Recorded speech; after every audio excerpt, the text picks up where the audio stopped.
ડાંગર વાવવાની જેવા તેવું કામ નથી. શું કહેશો ભાઈ પબ્લિકને તમે? બસ મજામાં હો. શું તમારું ચારું નામ શું છે? કોળી પટેલ હિતેશ. કોળી પટેલ હિતેશભાઈને ફોલો કરજો. જીએ તેર નો પડે ફેર. જય મેરડી. શું કે ડાયરો બધા મોજમાં. ચલો હવે આપણે જઈએ છીએ ઘરે. વચ્ચે તમને દેખાડ્યું શું શું આવે છે ગામ આવે અને આપણું ગામ ચીયું છે એ કહું ને આપણા ભાઈબંધોને મળાવું. અમદાવાદ આવો એટલે આ લઈ લો મકરબાવો રસ્તો છે ને જે આ ટ્રાફિક તમારે કોઈ દિવસ ના હોય સમજ્યા.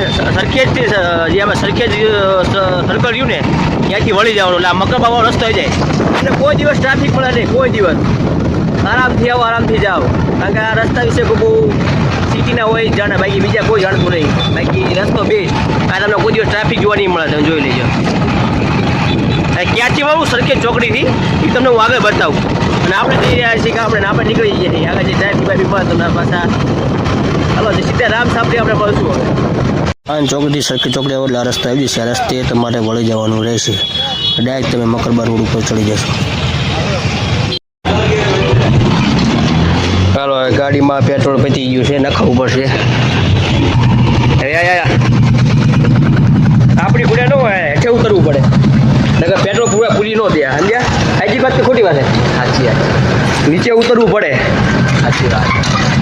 નીચે ઉતર્યા વગર તમને કોઈ પેટ્રોલ નાખી નહીં દે અને ઓઇલની ગાડી બાડીની તમારે ચેક કરાવ વગર પૂછે કરી દો. બીજે કોઈ પેટ્રોલ પંપ ભોડ નહીં. આની ખાસિયત છે તમારે બધી ફેસિલિટીના પેટ્રોલ પૂરેના પોઈન્ટ પણ આવે. કેશબેક ચાલુ હશે. 290 પૂરી દો. 290. હા આપણા બ્લેક પેન્થરમાં બ્લેક 290 સાદા પેટ્રોલ 0. હા ડાયરેક્ટ 0 જોઈ લીજો 0 લખાયું ગાડીમાં. એક નંબર સર્વિસ છે સેલ પેટ્રોલ પંપનીમાં કાંઈ ઘટે નહીં. તમે ઓઇલ ચેક કરી દે હવા બવા બધું પૂરાઈ જાય ગમે તે. આયા નહીં અમદાવાદમાં હું સેલમાં જ પુરાવું કાયમ. એની એપ્લિકેશન પણ છે એમાં કેશબેક ને એમાં પોઈન્ટ પણ આવે. ઓઇલ દબાવ ફ્રીમાં બદલાઈ જાય 1000 પોઈન્ટ આ તે એટલે આ જોઈ શકો છો બધી સુવિધા. સાણંદમાં ટ્રાફિક એ ભૂકા કાઢ્યા આવો બાપ. સાણંદમાં ટ્રાફિક જો ખતરનાક. ગમે ત્યારે અમદાવાદ તરફ આવો ને ટ્રાફિક તો રહેવાનું ભાઈ. એટલે ગમે ત્યારે તૈયારીમાં જાઉં ટ્રાફિક આ ટ્રાફિકની પ્રોબ્લેમ રહે છે. તમે ક્યાં તમારે અમદાવાદ જવું હોય એવું ખાસ કામ હોય તો 5 વાગ્યા પહેલાં અમદાવાદને ઘરે જવું થોડાક શોર્ટકટ રસ્તા લેવા નો ખબર તો અમારી જેવાને પૂછવું એટલે અમારી જેવા તમને ક્યાંયથી જાવ ટ્રાફિક ઓછું આવે અને ધંધો આપણે આમાં ફાયદા જાન પગી ગયા છે મિત્રો. રહે જાય ને રામ સાપડી પડે. ચલો રામ સાપડી પડે.